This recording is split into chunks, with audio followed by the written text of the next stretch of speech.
Pues bienvenidos, estamos ya con nuestra primera sesión acerca del Eneagrama en, en el espacio semanal que llamamos Caminando junto a Tranquilas Aguas, un espacio ofrecido por Faith Walking, en el cual tratamos de aprender en comunidad.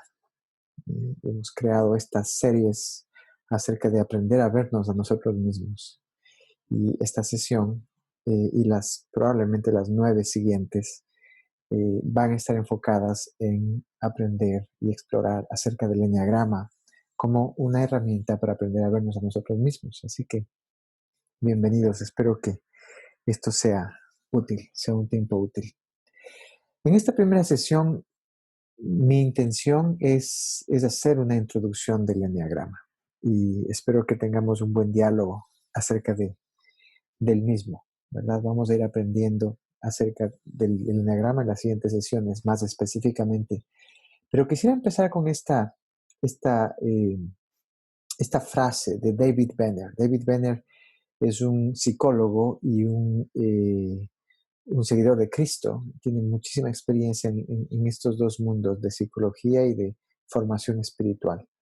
Y él escribe en uno de sus libros lo siguiente: la espiritualidad cristiana implica una transformación que ocurre solo cuando Dios y el yo son profundamente conocidos. Ambos, por lo tanto, tienen un lugar importante en la espiritualidad. No hay un conocimiento profundo de Dios sin un conocimiento profundo de uno mismo. Y no hay un conocimiento profundo de uno mismo sin un conocimiento profundo de Dios. John Calvin escribió: casi toda la doctrina sagrada consiste en estas dos partes: conocimiento de Dios y de nosotros mismos. Creo que esta es una excelente manera de empezar, poniendo en el espacio de esta conversación esta tensión, ¿verdad? De el deseo y el esfuerzo y la intencionalidad por conocer a Dios, por un lado, y por el otro, el deseo, el esfuerzo y la intencionalidad de conocernos a nosotros mismos, por el otro. Tradicionalmente, siento que en muchos contextos en el pasado hemos polarizado esta idea. Algunas personas se han enfocado más en conocer a Dios y solamente a Dios y no han hecho un esfuerzo por conocerse a sí mismos, ¿verdad? Y eso ha generado un conocimiento y un fruto específico. Y por otro lado, otras personas se han enfocado demasiado en conocerse a sí mismos y no han tenido la misma intencionalidad en conocer a Dios.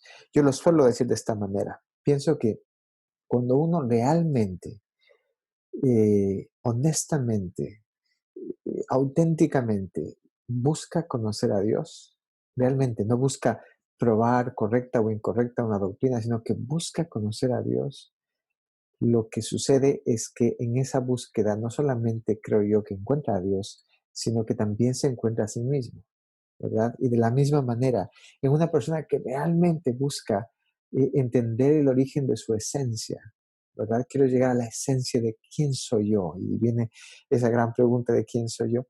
Lo que sucede es que en ese esfuerzo normalmente encuentra o tiene que enfrentar la pregunta de Dios.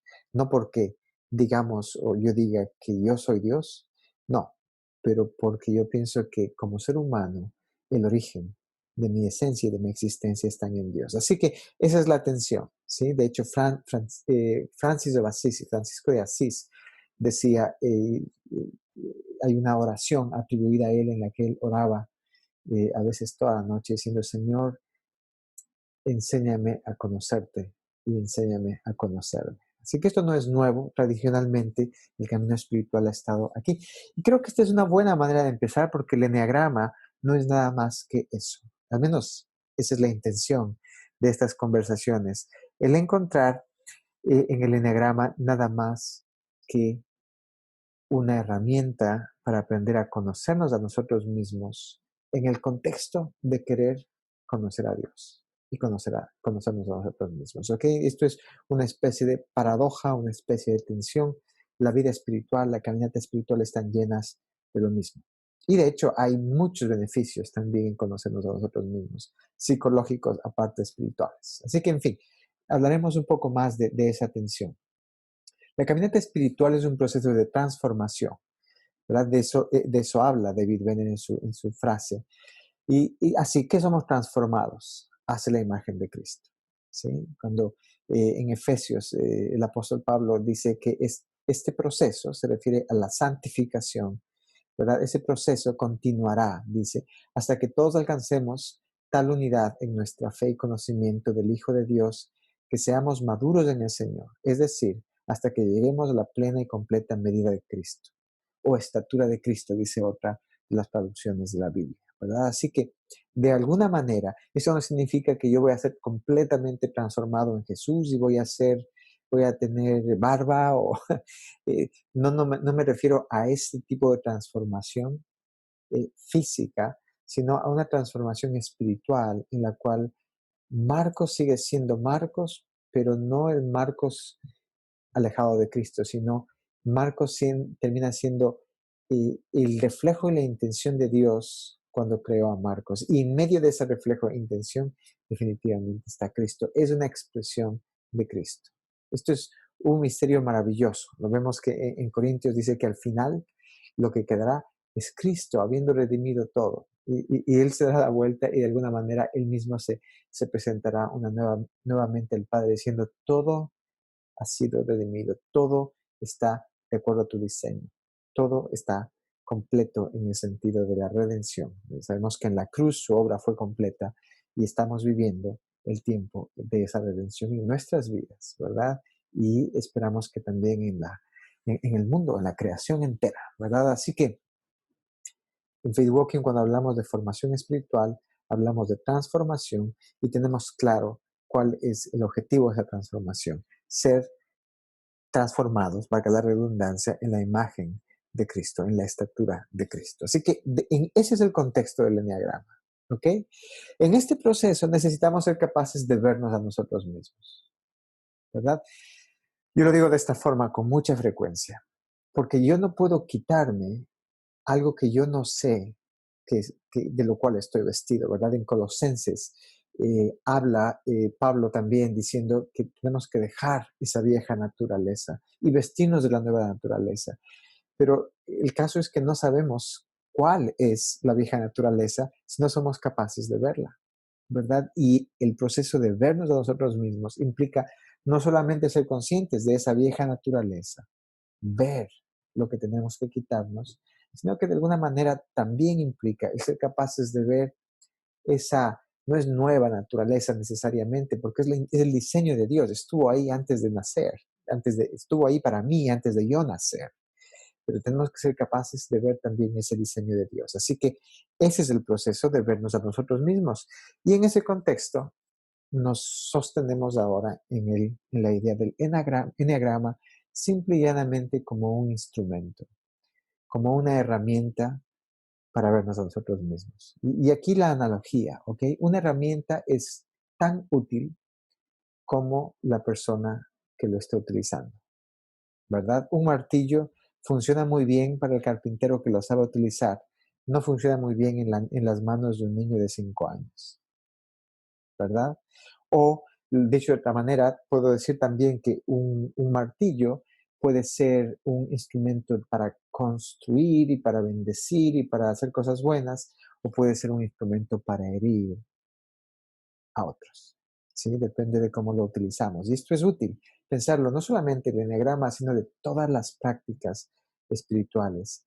Y de hecho podemos incluso pensar en que de alguna manera podemos utilizar así también la palabra de Dios, ¿verdad? Podemos utilizarla para herir y para justificar y para dividir, o podemos utilizarla de acuerdo al diseño con el cual fue entregada. Así que el enneagrama, y esto es útil empezar, es empezar aquí porque el enneagrama está muy de moda, especialmente en el contexto de los Estados Unidos. Hay una serie ha habido en los últimos 10 años un increíble crecimiento del enneagrama y pues está de moda. Entonces hay muchas personas que tienen más tendencia hacia sí, las tratados de personalidad, ¿verdad? Los distintos tipos de clasificación. Y esto es útil y de alguna manera puede alimentar mi ego, ¿verdad? Y lo que utilizo es simplemente para empezar a juzgar a los demás, decir, es que tú estás aquí, es que tú eres número uno, tú eres número dos, ¿verdad? Entonces aquí estoy utilizando el enneagrama en un contexto que simplemente se trata de, para poner labels o para poner nombres a los demás, pero no lo estoy utilizando en el contexto en el cual lo queremos utilizar como un instrumento para vernos a nosotros mismos. ¿Ok? Así que esto es importante para arrancar. Vamos a empezar pensando en que el enneagrama no es nada más que eso. ¿Ok?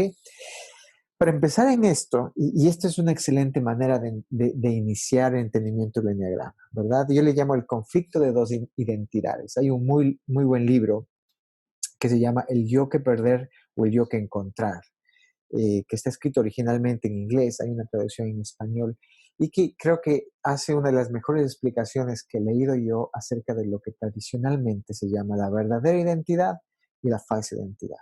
Hablamos de esto con cierta,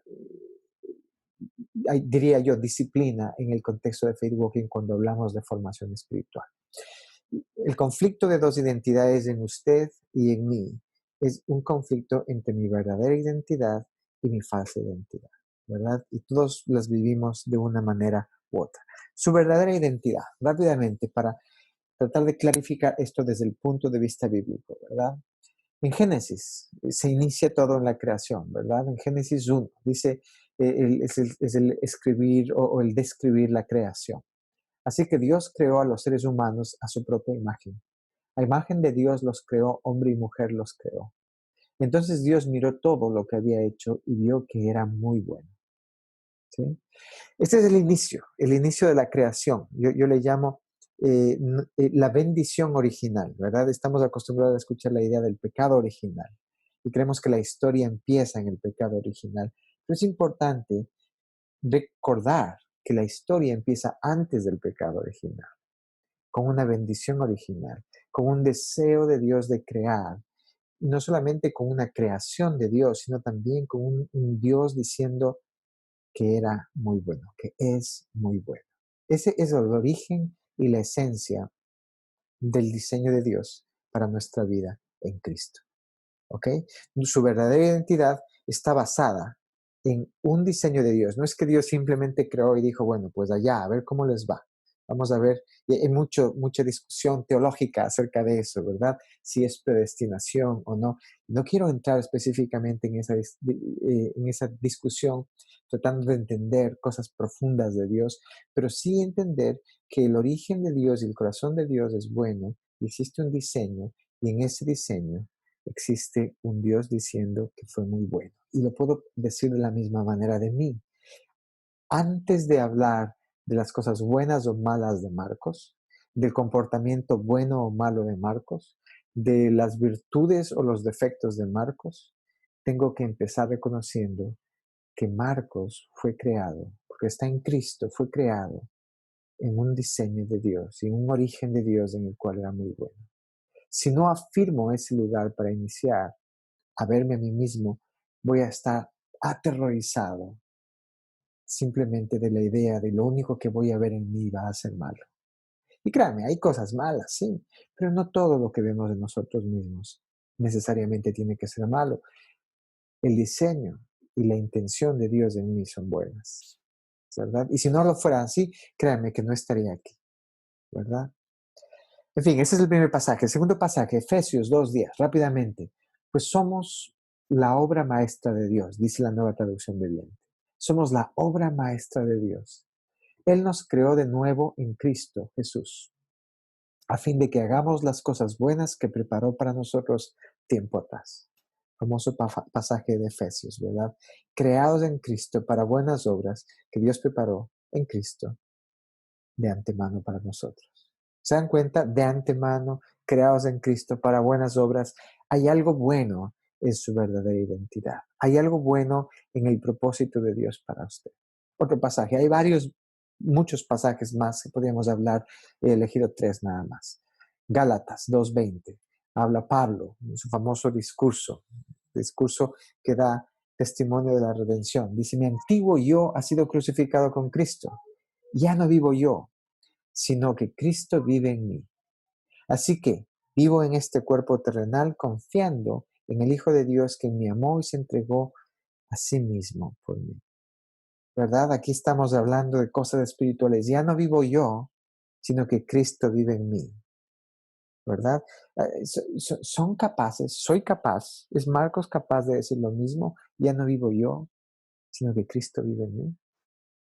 Puedo decir eso, pero que estoy yo vivo, ¿verdad? En esta carne estoy respirando, pero no vivo yo, sino Cristo en mí. Y ahí estamos en esa paradoja y en ese conflicto de identidades. El punto aquí es que su verdadera identidad, esta intención de Dios en ustedes es tan real como sus defectos, vamos a decirlo de esa manera. Yo lo llamo el Marcos de Cristo o el Marcos grande, ¿verdad? El Marcos que hay veces tengo un pequeño glimpse, una pequeña vista de este Marcos en la mañana cuando estoy orando, cuando estoy en la presencia de Dios y yo sé que mi corazón es para Él y que Él es el deseo más profundo de mi corazón. Hay momentos en los que lo puedo sentir y yo sé que eso es simplemente el reflejo de algo que Él puso en mí, ¿verdad? No es que yo soy tan, miren, qué devoto que soy. Es el reflejo de algo que Dios puso en mí. Es como que logro mirar un destello del diseño de Dios en mí, la verdadera identidad de Marcos, ¿ok? Esa es una de mis identidades, ¿ok? La segunda identidad, esto parece una película, ¿verdad? La segunda identidad con la que yo tengo este conflicto es mi falsa identidad, ¿verdad? La identidad, le llamamos en Faith Walking, de nuestra formación. Y no toda nuestra formación es falsa o es negativa, pero mucho de nuestra formación en lo cual hay esa cierta falsedad. Volvamos a dos pasajes o dos capítulos más allá después de la creación, ¿verdad? Ahí es donde se inicia la historia de la caída del hombre, ¿verdad? Génesis 3. Cuando soplaba la brisa fresca de la tarde, el hombre y su esposa oyeron al Señor Dios caminando por el huerto, así que se escondieron del Señor Dios entre los árboles. De pronto aquí vemos a un hombre que cambia. Es el mismo Adán, la misma Eva, ¿ok? Pero de pronto su comportamiento es completamente diferente. Entendemos al de antes, ¿verdad? Dice que la imagen que recibimos aquí, la imaginación nos hace pensar que antes de la caída, Adán y Eva eran capaces de caminar con Dios cuando soplaba la brisa fresca de la tarde. Fíjense qué hermoso, ¿sí? Pero de pronto aquí algo sucedió y cambió. Y sabemos lo que cambió, todos ustedes lo saben, ¿verdad?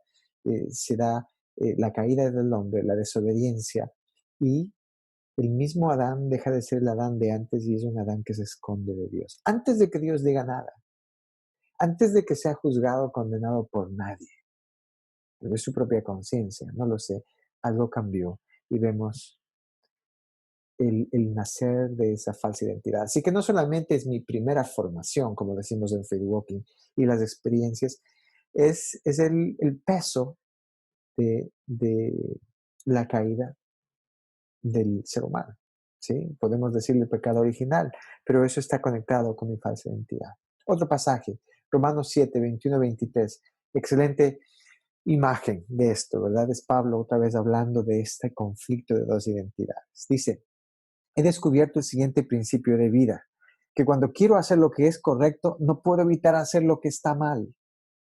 Amo la ley de Dios con todo mi corazón, pero hay otro poder dentro de mí que está en guerra con mi mente. Bienvenidos al club, ¿verdad? Creo que la mayoría de nosotros, todos nosotros tal vez, podemos identificarnos con lo que el apóstol dice. ¿Por qué no hago lo que quiero hacer? Quiero hacer algo bueno, pero me doy cuenta que termino haciendo lo que no quiero, lo que no debo hacer. Ah, ese es el conflicto. Y él está hablando aquí, en este caso, de esa falsa identidad, ese, ese, no puedo evitar hacer lo que está mal, ¿verdad? Hay otro poder dentro de mí, ¿ok? No necesariamente tenemos que decir que solamente Satanás, pues bueno, podemos tener esa conversación en otro momento, pero ese otro poder dentro de mí, esa otra naturaleza en mí, y a eso me refiero cuando hablo de la falsa identidad. ¿Sí? Que en lugar de buscar darle a Dios, busca tomar de Dios. Que en lugar de querer darle gloria a Dios y rendirse a Dios, busca resistirse a Dios. Y si tienen dudas, vean a un niño de 3 años. Pero a nadie le tiene que enseñar a entrar en esos momentos de rebelión, ¿verdad? ¿De dónde viene? ¿Verdad? ¿De dónde viene? Último pasaje, Mateo 26:41. Aquí estamos escuchando a Jesús hablándole a los discípulos cuando está en el huerto, en el jardín de Getsemaní. Dice, velad y orad para que no entréis en tentación. Les dice, el espíritu a la verdad está dispuesto, verdadera identidad, pero la carne es débil, falsa identidad, ¿verdad? No trato de minimizar esta realidad y decir que todo lo de la carne está malo, porque no es que toda la carne está mal, no me refiero a pecado moral, me refiero a la dificultad en cierta parte de la identidad y la naturaleza del ser humano, en la que no tenemos la fortaleza para continuar, hay debilidad para rendirnos a Dios, puede más el orgullo, puede más el miedo, puede más el quebranto del hombre, y a eso me refiero con la falsa identidad. Así que, ¿por qué pongo esto como introducción del enneagrama? Porque este es el contexto, creo yo, más valioso que ofrece el enneagrama como una herramienta para aprender a vernos a nosotros mismos. Nos ayuda a ver elementos de nuestra verdadera identidad y nos ayuda a ver elementos de nuestra falsa identidad. Y no se trata simplemente de separar y decir, vamos a quitar lo malo y a poner solamente lo bueno. El enneagrama como herramienta, lo único que hace es nos da unos lentes para poder entenderlo. Y en eso aprendemos no solamente a entenderlo, antes de lidiar con ello y ojalá poder sobreponernos a lo que es malo, empezamos por aprender a aceptar. Y cuando digo aceptar, no digo justificar, y sigamos haciendo lo malo, digo aceptar y a reconocer que hay cosas en mí que son parte de una falsa identidad. Eso es muy, muy, pero muy útil en el enagrama y ese es el contexto en el que vamos a verlo. Ustedes van a descubrir probablemente su tipo, qué tipo de personalidad tienen y en medio de eso les casi aseguro que la primera vez, si no lo han hecho, cuando ustedes lean lo bueno del enagrama van a decir, pues sí, qué bien, ¿verdad? Es como que medio me lo creo, ¿verdad? Pero medio que lo veo en mí. Pero cuando empieza a leer la descripción del otro lado, del mismo tipo, es como una moneda con dos caras, ¿verdad? La parte de la falsa identidad, ustedes van a decir, no puede ser, esto está mal, y se van a enojar, se van a enojar, porque si están viéndose ustedes mismos, no les va a gustar mucho ver esa parte de ustedes mismos. Y no hay juicio de condenación, el amor de Dios no está en juego, pero tenemos que empezar a ser capaces, maduros, sobrios, para poder vernos a nosotros mismos como Dios quiere que nos veamos a nosotros mismos. ¿Sí? El amor de Dios no está en juego. Tenemos que aprender. Así que ese es el contexto, ¿ok? Vivimos en medio de esa tensión de conflicto en nuestra relación con nosotros mismos. No queremos ver las partes que no queremos ver nosotros. O las vemos y las ponemos por ahí atrás y decimos, eso no tiene cambio, Dios me hizo así. Y nos tratamos de una manera, a veces sin compasión. No nos aceptamos bien. No aceptamos esa parte de nosotros. Vivimos ese conflicto en nuestra relación con los demás. Adivinen qué, cuando yo no puedo aceptar algo de mí, no puedo aceptar algo de los demás. De alguna manera pienso que los demás deben ser perfectos, ¿verdad? Lo que pasa es que no me he visto a mí muy claramente. Y cuando me veo a mí, me doy cuenta que no hay solamente perfección en mí. Pero aprendo a lidiar y a encontrarme con Dios y a dejar que Dios me vea en esa imperfección y a escuchar un poco qué es lo que Dios dice de mí en medio de esa imperfección. Adivinen qué, empiezo a ser capaz de ver a los demás también en su imperfección y empiezo a aprender a considerar esa misma compasión que yo recibo para los demás. Hablaremos más de esto, pero definitivamente el eneagrama es una bendición en el contexto también de ver a los demás. No para ponerles un nombre y decirles, déjame, yo sé más de ti que tú. No, no para enseñarles, no para arreglarlos, ni darles consejería, sino para aprender a tener más compasión con aquellas personas, especialmente en los momentos en los que hay dificultad. En este conflicto de dos identidades, la mayor parte de veces, no sé ustedes, pero al menos mi historia es que yo fracaso al tratar de solucionar este conflicto solo. Lo he intentado por tantos años como tengo y aquí estoy, todavía luchando. Así que esto no se trata de un camino de perfección y mucho menos un camino solo, porque yo he tenido mi propia idea de cómo solucionarlo y es muy difícil hacerlo. Necesito hacerlo en comunidad, necesito hacerlo en luz, necesito personas que me ayuden a verme, necesito aprender a verme yo mismo y a ver a los demás. Y necesito pedir ayuda, no solamente de otros, sino de Dios. Y ese es el contexto con el que iniciamos también este camino, diciéndole, Señor, utiliza esta herramienta. La herramienta realmente, Señor, que esté en tus manos, no en las mías. Y tú utilízala y enséñame a verme a mí mismo para poder vivir en ese conflicto. No sé si lo pueda solucionar. Creo que un día en la presencia de Cristo voy a ser capaz de solucionarlo y todo aquello que no es de Cristo en mí no va a estar. Pero estoy seguro que aunque Cristo, a menos que Cristo venga esta tarde o esta noche, estoy seguro que mañana no va a ser ese día en el cual yo voy a decir, he llegado. De hecho, nada del trabajo que hacemos en Faith Walking pretende decir, ok, después de que ustedes terminen el proceso de Faith Walking, ustedes están listos y perfectos. Todo lo contrario. Hablamos de un trabajo que nos va a tomar toda la vida, pero va a generar gozo y va a generar transformación en nosotros. Solo Cristo redime ese conflicto, conflicto de dos identidades, ¿verdad? Cuando nos rendimos a su obra en nosotros. Esa es la formación espiritual. Cuando aprendemos a reconocer, a ver con claridad quiénes somos. Cuando aprendemos a aceptar y a permitir la obra de Dios en nosotros. Así que no soy yo el que me transformo, es Dios el que produce transformación en mí. El fruto lo produce el Espíritu, no lo produzco yo, y mucho menos lo produce el enneagrama. ¿Ok? Clave, punto clave. El enneagrama es simplemente una herramienta para vernos a nosotros mismos y a los demás. No tiene magia, no es absolutamente. Es una herramienta. Si la utilizamos bien, Dios lo va a utilizar de la misma manera que Dios utiliza la consejería cuando es bien utilizada, o cuando Dios utiliza muchas otras cosas cuando son bien utilizadas. Ok, entremos al enneagrama. ¿Qué les parece? Suficiente contexto, ¿ok? El origen del enneagrama, muy rápidamente. No voy a tratar de ofrecer una profunda investigación de dónde viene el enneagrama porque en primer lugar toma más tiempo. Creo que hay muchas cosas más interesantes que aprender de él, pero también porque no tiene un origen claro. Realmente nadie puede con certeza decir quién fue el que se lo inventó y cómo nació. Hay varias fuentes, hay varias teorías y de alguna manera lo que es interesante es que todas de alguna forma apuntan hacia un esfuerzo y a una intención de aprender a conocernos mejor, de aprender a lidiar con cosas, diría yo, espirituales. Antes no había distinción entre lo espiritual y lo psicológico, ¿verdad? Espirituales o del alma, vamos a ponerlo de esa manera.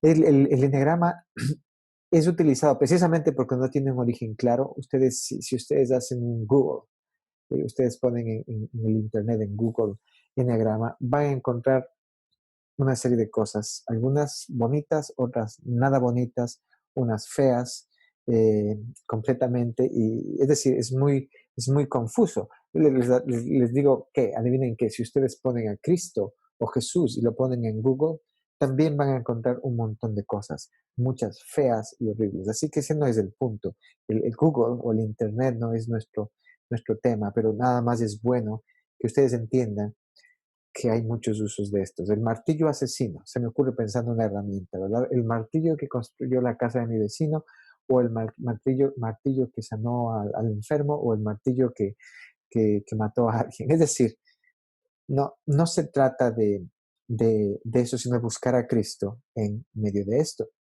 Y yo lo digo porque existen formas de, y recuerdo con un amigo, estaba estudiando el enneagrama por algunos años, hablando de esto, él hizo eso, él lo puso en internet y me envió luego un email diciéndome todas las cosas. Hay gente cristiana que lo ve y lo entiende, hay gente cristiana que lo ve y no lo entiende. Y hay otro conflicto ahí que no es el conflicto que busco iniciar, no trato de probar que el eneagrama es de Dios o no es de Dios. Trato simplemente de invitarles a considerar una herramienta para verse a ustedes mismos. Esta herramienta ha tenido un renacer en los últimos años. En los últimos 10 años es una de las cosas que está más de moda ahora.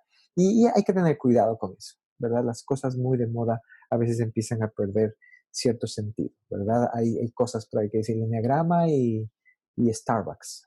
Yo qué sé, ¿verdad?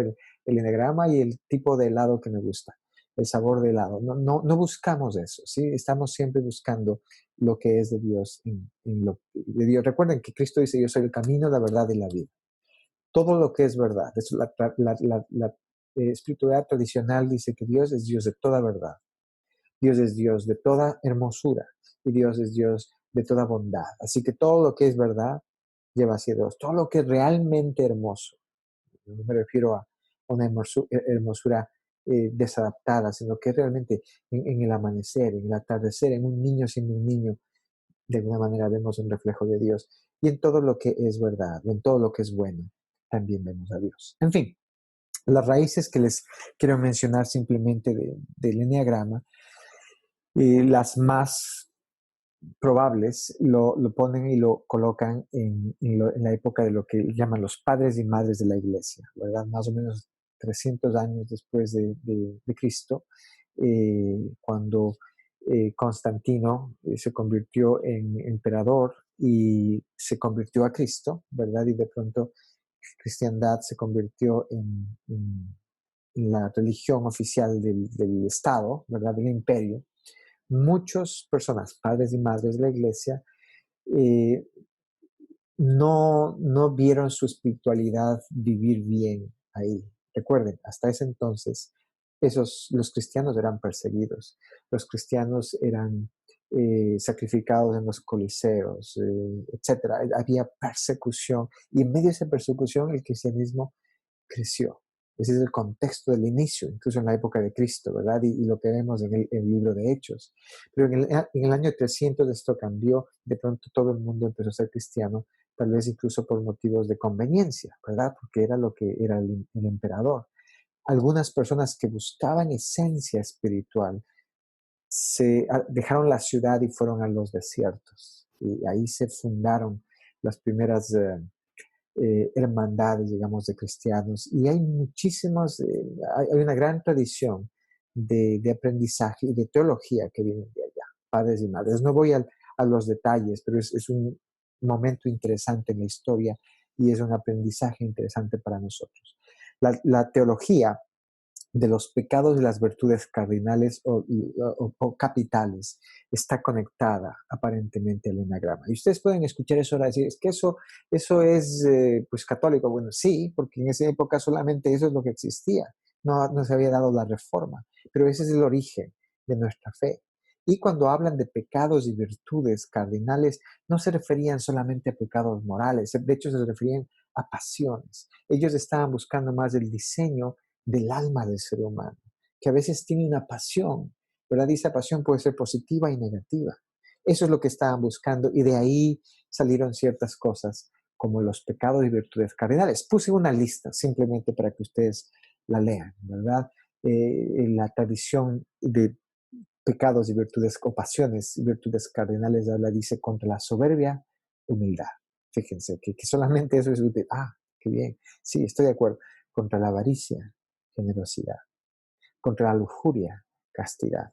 Contra la ira, paciencia. Contra gula, templanza. Contra envidia, caridad. Contra pereza, diligencia. ¿Sí? Ahí hay una idea de lo que de alguna manera es parte del asunto del enagrama. Ok, ese es el origen. Vamos a, luego en el diálogo probablemente pueden hacerme más preguntas y en la medida de mi capacidad se las voy a responder. Antes de terminar, porque esto es una introducción, aquí tienen la forma del enneagrama, ¿verdad? Y mucha gente mira esa forma y dice, uy, ¿qué es esto? No se asusten. Veremos con mucho más detalle todo lo que está ahí, lo aprenderemos más. Este es el toque que quiero hacer, es un sobrevolar el enneagrama para que ustedes puedan verlo. El enneagrama utiliza este gráfico, un círculo. Están 9 puntos interconectados de distintas líneas. Luego hablaremos de las líneas, no se preocupen demasiado por ellas. No hay nada mágico en el círculo. Y acuérdense, estamos en las manos de Cristo, así que no se asusten en cuanto a cosas que pueden escuchar o, en fin.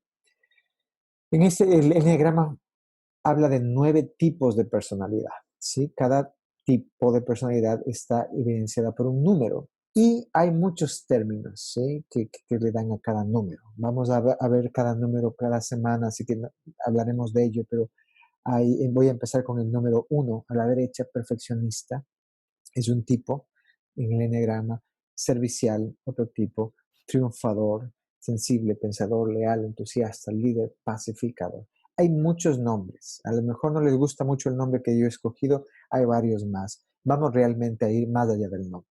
¿Sí? El nombre es simplemente una forma de referirnos al tipo de personalidad. Dentro de estos 9 tipos de personalidad, el enneagrama habla de distintas características en cada tipo. ¿Sí? Entonces, cada tipo tiene un deseo fundamental. ¿Cuál es el deseo? ¿Qué es lo que el alma del tipo de persona, de la persona de ese tipo, desea? ¿Verdad? Hay personas que buscan servir. Hay otras personas que buscan triunfar. Se dan cuenta de la conexión. Otras personas buscan la paz. Hay un deseo fundamental. También hay un miedo fundamental. Hay un temor. Ser abandonado. Ser malentendido. eh, no tener la armonía o control en la vida, etcétera. Habla de un miedo fundamental de cada tipo. Habla de un pecado capital. Y ojo, por favor, no hablamos aquí solamente de algo moral. Pecado capital como cuando decimos avaricia, como cuando decimos egoísmo. ¿Sí? Hay un quebranto capital. Tal vez yo utilizaría algo que es la tendencia del alma fuera del diseño de Dios, ¿sí? A desalinearse con Dios. Hay también, o describe una rutina defensiva. ¿Cuál es normalmente la manera en la que ese tipo de personas se defiende? Defiende su propia vida, su propia forma. Es decir, todos, especialmente si han hecho faith walking, conocen que lo que estamos haciendo muchas veces cuando estamos gritando es tratando de protegernos, ¿verdad? En ese caso, estamos hablando de rutinas defensivas. Así que esa es habla de ese tipo de rutina defensiva. Eh, También habla de una virtud redentora, ¿sí? Y esto es muy, muy útil, porque cuando habla de una virtud redentora dice que hay, yo le voy a decir, práctica espiritual. ¿Qué tal? Hay una práctica espiritual redentora que es útil para ese tipo de personas. Así cuando dice contra la soberbia, humildad. ¿Qué significaría para el tipo de persona que tiene como pecado capital o rutina defensiva la soberbia? ¿Cómo se vería la, la humildad como práctica o virtud redentora? Habla también de una descripción verdadera, de una descripción de la verdadera y de la falsa identidad, ¿sí? Que es más o menos lo que vimos, de lo que hablamos antes. ¿Se dan cuenta? Entonces, en cada uno de los tipos, los 9 tipos, tenemos bastantes cosas que explorar, ¿sí? Y esas líneas, de alguna manera, nos van a servir también para entender cómo cada tipo se conecta con otros tipos de una manera especial. ¿Sí? No voy a ir muy en detalle, pero esa es una primera visión del enagrama. 9 tipos. Y voy a terminar con esto. El enagrama también habla de 3 centros de inteligencia.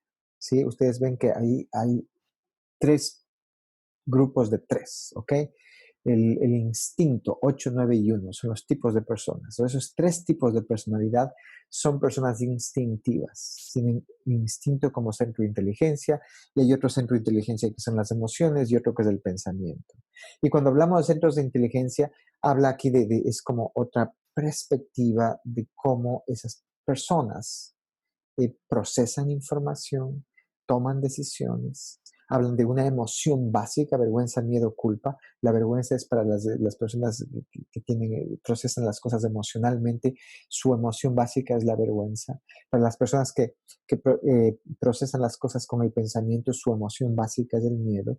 Y los que procesamos, yo soy uno de los del instinto, nuestra nuestra emoción básica es la culpa. No se esfuercen demasiado, vamos a hablar más de ello. Pero básicamente habla de eso, de 3 tipos de inteligencia, ¿verdad?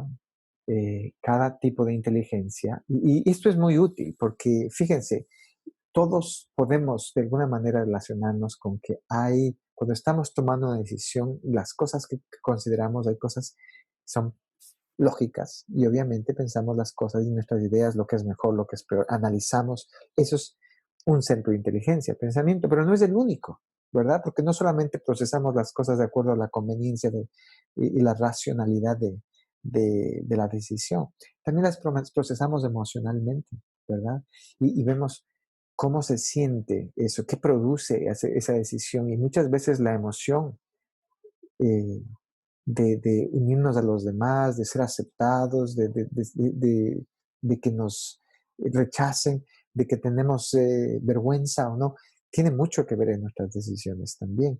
Y hay un elemento de, de inteligencia ahí. Cuando digo inteligencia, ya no me estoy refiriendo solamente a inteligencia intelectual. Dios me creó con emociones y esas emociones están comunicando algo que Dios quiere que yo sepa. Ese es otro centro de inteligencia, digamos, ¿sí?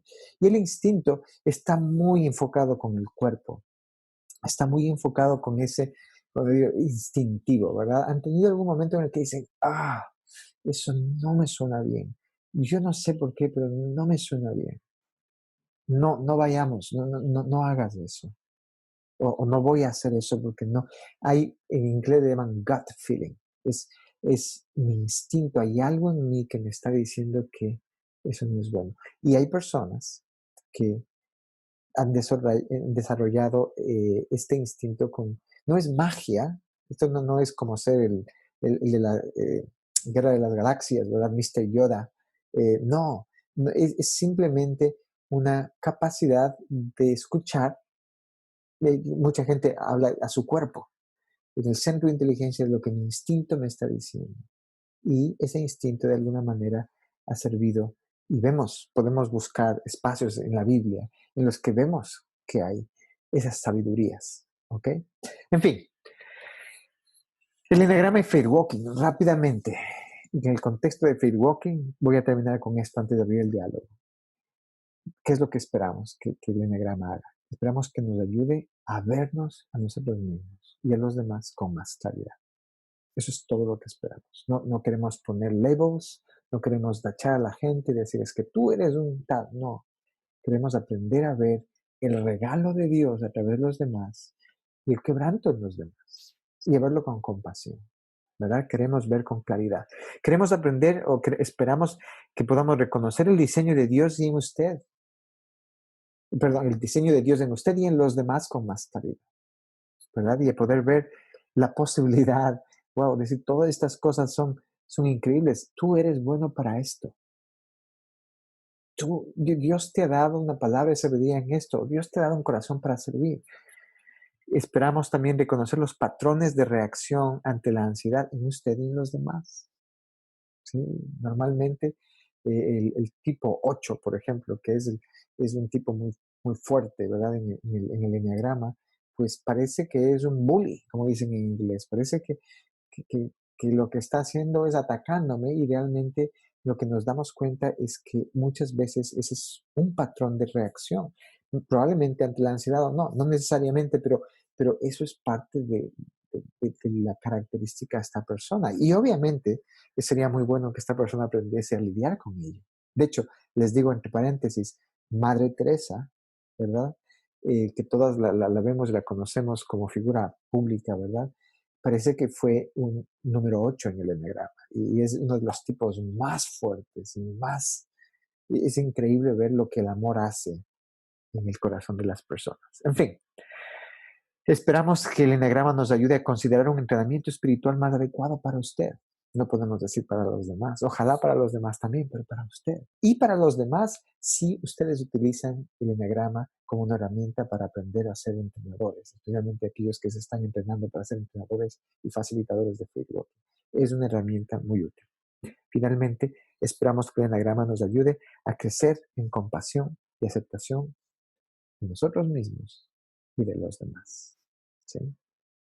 Ok, esto es bastante material y contenido, ¿verdad? Quisiera escuchar sus preguntas y comentarios, sus comentarios. Vi que hablaba, por ejemplo, en el chat, me parece que leí que nos decía algo Byron. Pecado capital es cuando muchos dicen que ciertos pecados son más grandes, pero eso no existe en la Biblia. Ok, tiene razón. Y yo sé que no, Eso no podría busco en la pensar, ¿verdad? teología, sí, De algunos, sí. pero tú lo explicaste muy bien, creo, ¿no? Sí, exacto. Y fíjate, esa es la idea de más que de teología, y utilizo esto porque es una conexión con la espiritualidad. Todo pecado es una desobediencia. Todo pecado nos aleja del diseño de Dios. Todo pecado le dolió a Cristo en la cruz. ¿Sí? Ahora, cuando hablan de pecados capitales, se refieren más bien a cosas características. Y no estoy defendiendo ninguna teología. En mi opinión, cuando pensamos en el enneagrama, yo los invito a considerar no en un pecado que causa más muerte que otro pecado, sino al pecado que realmente es el característico de mí. ¿Por qué soy siempre enojón? ¿Por qué no puedo decir la verdad? ¿Han conversado con alguien? Yo lo he hecho. Personas que a veces con lágrimas en los ojos me dicen, me es difícil decir la verdad. Y no es que busco en la mañana, a las 5 de la mañana, decir, hoy no quiero decir la verdad, pero en el momento de la verdad, cuando tengo que decirlo, no puedo evitar, como dicen, masajear la verdad. Y quiero ser diferente, pero no puedo. A eso me refiero. Es ahí en donde necesitamos a Cristo. Porque este pecado ha tenido poder en mí. En fin, ¿qué más? ¿Qué preguntas, comentarios? Yendo un poquito a lo del enegrama, hay una cosa cuando iniciaste tú hablando sobre la creación del mundo, hay algo ahí muy clave cuando dice que esconderse, ¿sí? Cuando hubo el pecado, esconderse. Y eso tiene que ver mucho con la parte de psicología, la parte del ser humano. ¿Por qué? Nosotros somos como un rompecabezas, como algo que tenemos que, en psicología le hablan como hay que levantar ese suelo y lo que está debajo del suelo es lo que está oculto, ¿sí?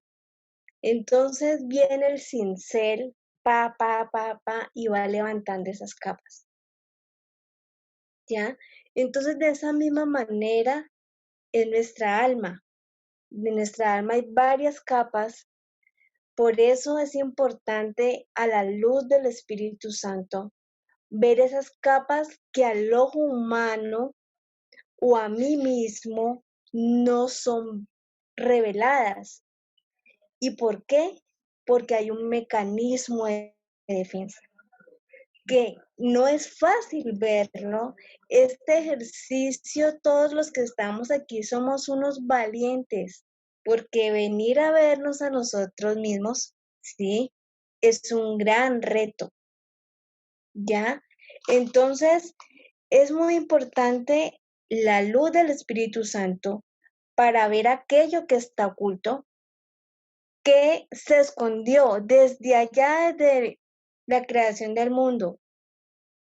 Por eso ellos se escondieron y era algo que no es visible. Por eso es necesario, eso me llamó la atención porque es algo que está allí, que requiere ser, como no lo vemos, hay que reconocerlo. Ese reconocer es oscuro, pues sencillamente si yo no lo veo no lo puedo aceptar, ¿sí? Entonces pienso que es vital el reconocer y aceptar. Yo puedo reconocer algo, pero no lo puedo. Si no lo acepto, difícilmente, pues si no acepto cosas en mi vida, no voy a aceptar cosas del otro. Es como lo que rescato, que es como la esencia del eneagrama, ¿cierto? Pues sí, creo que has tocado más cosas que la misma esencia, realmente. Luz, la vergüenza viene de la caída. Es universal, es algo profundo en el alma del ser humano, ¿verdad? No fuimos diseñados con eso, ¿verdad? Eso lo estamos viviendo, lo llevamos desde esa caída y tiene un poder mayor del que queremos a veces reconocer, Ujú. ¿verdad? Hacemos o dejamos de hacer cosas por vergüenza que son muy difíciles, ¿verdad? Es decir, es algo profundo en el ser humano, como dices, en el alma. Y claro, es parte de eso.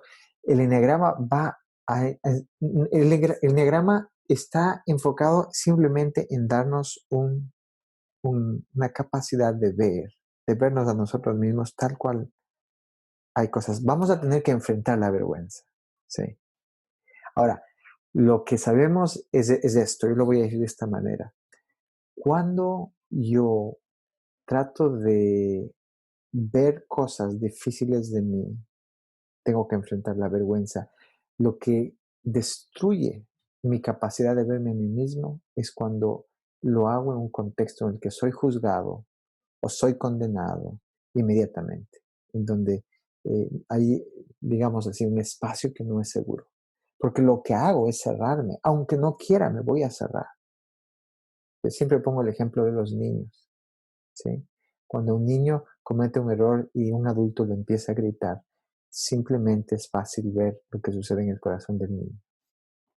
Se cierra. Y eventualmente el niño va a decir lo que tenga que decir.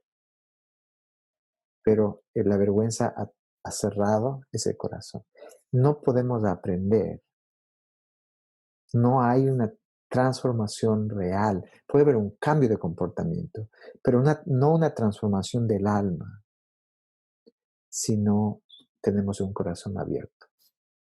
Y para ese corazón abierto tenemos que sobreponernos la vergüenza. Y lo único que yo conozco para sobreponernos la vergüenza es reconocer algo que lo dice la Biblia. En Cristo no hay juicio, no hay condenación. Los que estamos en Cristo, es el amor de Dios no está en juego. Dios no está mostrándome esto para avergonzarme, simplemente. Lo está mostrando porque es la gracia de Dios para enseñarme, para invitarme a decir, vamos a cambiar. Y ese es el espacio en el que debemos. Enneagrama o no enneagrama. Eso está más allá del enneagrama. El enneagrama nos va a mostrar cosas de nosotros mismos que no nos gustan. ¿Sí? Byron. Yo no sé, pienso en el Enagram, ¿verdad? Pensando en la parte cuando dice amarás a tu prójimo como a ti mismo, ¿verdad? Esta última parte, a ti mismo, yo siento que es la parte más descuidada de ese mandamiento, ¿verdad? Entonces, no sé cómo lo ven ustedes, ¿verdad? Pero creo que ¿qué es eso de amarte a ti mismo, ¿verdad? Porque lo podemos ver bien romántico y todo, pero siento que eso de amarte a ti mismo tiene que ver con eso, ¿verdad? Que no tomamos tiempo para conocernos, ¿verdad? Somos muy buenos de repente a veces en otras cosas, pero en este asunto de nosotros, yo no sé qué piensan ustedes, pues les dejo solo ese pensamiento ahí. Excelente, Byron. Creo que tienes mucha razón. Y yo lo digo siempre de esta forma también. Tú nos estás diciendo, tenemos que aprender a vernos a nosotros mismos, porque es parte de ese mandamiento. Y ahí estamos tratando de amar al otro, ¿verdad? Pero no nos damos cuenta que hay muchas cosas de nosotros que no amamos, que no vemos, que no entendemos. Y, y definitivamente no podemos dar a otros lo que no podemos darnos a nosotros mismos. Y esto no es egoísmo, es parte del vernos en un espejo, ¿verdad? Si no experimentamos compasión en nuestra propia vida, es difícil experimentar compasión en la vida de los demás, ¿verdad? O a veces simplemente nos dedicamos solamente a mirar lo que está afuera y no vemos el corazón y eventualmente caemos, es como que golpeamos una pared. Y es la gracia de Dios diciéndonos, te amo. Y esas cosas quiero sanarlas, quiero que las veas. Es excelente punto. Solo para estar claro, estás diciendo que las raíces del Enneagram están en los tiempos del siglo IV, siglo III, con los madres y padres de la iglesia. ¿Es directamente un producto de las madres y padres de la iglesia? Esa es una de las teorías, sí. Sí, porque es muy interesante cómo está una descripción muy entero de los dos lados de nuestros temperamentos o nuestras maneras de ser, que hay las debilidades y también las fortalezas. Y es muy interesante, muy interesante.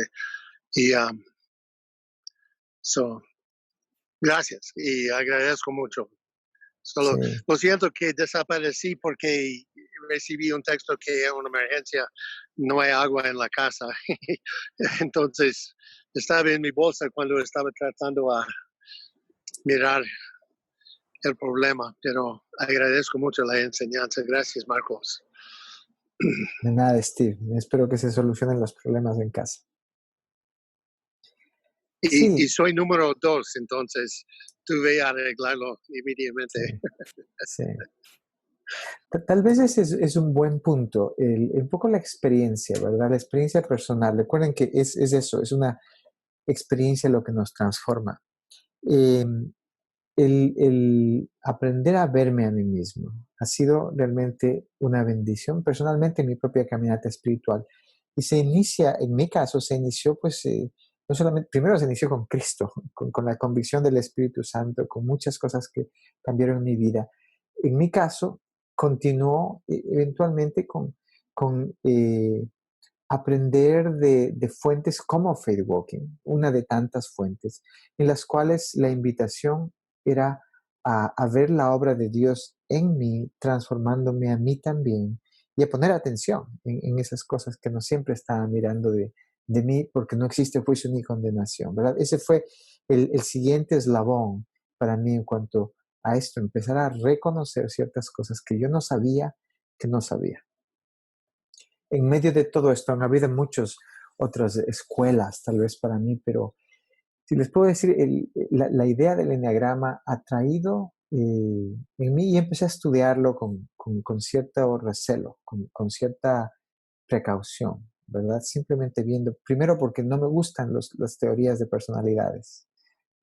Personalmente no estoy atraído a ellas, no creo mucho en ellas. Pero empecé a estudiar el enneagrama, empecé a caminar en esto y a leer acerca de ello y empecé a verme, empecé a abrir un poco el espacio de aprendizaje y he descubierto muchísimas cosas de mí que han sido muy útiles. Y no me cabe la menor duda que son cosas que Dios me ha querido enseñar y me sigue enseñando en cuanto al tipo de persona que soy, a la manera en la que mis rutinas defensivas se dan, especialmente cuando hay ciertas cosas que como que activan en mí la ansiedad, el temor, esa idea de el pecado capital del que hablamos, o de esa tendencia hacia un área de quebranto en mi vida, fue muy útil para entender y aceptar que, bueno, pues no estoy loco, ¿verdad? No es que me falta un tornillo, no es que Dios se le olvidó ponerme algo, sino que tiene que ver también con una virtud que Dios me ha dado. Algo que he descubierto, y hablaremos más de eso en los casos específicos, es que el enneagrama me ha permitido a mí ver esa realidad, que la falsa identidad y la verdadera identidad por ahora, están unidas en mí. Y no quiero justificar la falsa identidad. Dios me llama a trabajar la santidad, la santificación es un proceso de crecimiento. Pero han escuchado ustedes la parábola, bueno, seguro que la han escuchado, la han leído la parábola acerca de el trigo que está creciendo, ¿verdad? Y viene un enemigo, dice, que siembra en medio del trigo hierbas que no son el trigo, ¿verdad? Y de pronto empiezan a crecer las dos y llega el dueño del campo y dice, wow, y esto lo hizo un enemigo, dice, ¿verdad? Dice, ¿qué hacemos? ¿Quieres que cortemos la una de la otra, las separemos? Y dice, no, déjalas crecer juntas, ¿verdad? Llegará un día en el que habrá esta separación, pero de algún momento, de algún motivo, no es que quiero que crezcan mis áreas negativas, no, trabajo con ellas todos los días, pero las puedo ver y de alguna manera las puedo aceptar Y puedo aceptar que al menos hoy el Señor aún me ama a pesar de esas áreas en mi vida. Y créanme, eso ha tenido un impacto muy grande en mi matrimonio.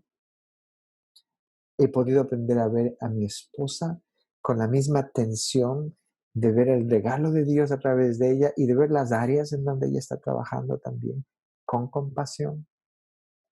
Nos ha permitido tener realmente una perspectiva de aprendizaje y de formación espiritual en lugar de bueno, malo, correcto o incorrecto, ¿verdad?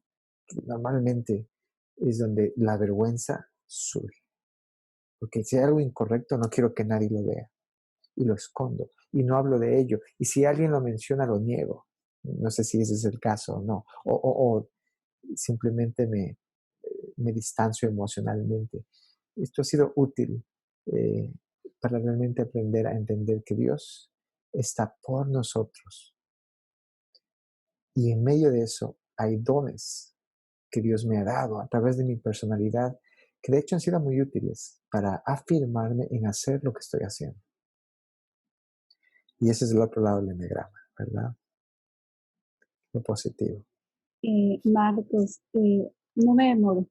Sí, Simplemente quiero aportar con todo este aprendizaje que definitivamente la práctica, la mejor escuela, es nuestro matrimonio, nuestra familia, es donde realmente podemos aprender a vernos y poder desenmascararnos, puedo decir, poder identificar la vergüenza no es fácil, no es fácil porque es como dejarte ver así totalmente como desnudo y poder reconocer tu, tu error, en lo que caes comúnmente día a día, pero para mí especialmente ha sido un aprendizaje el poderlo vivir en medio de mi matrimonio con mi esposo y sin juicio ni condenación hemos podido, aún él sin conocer mucho de esta herramienta,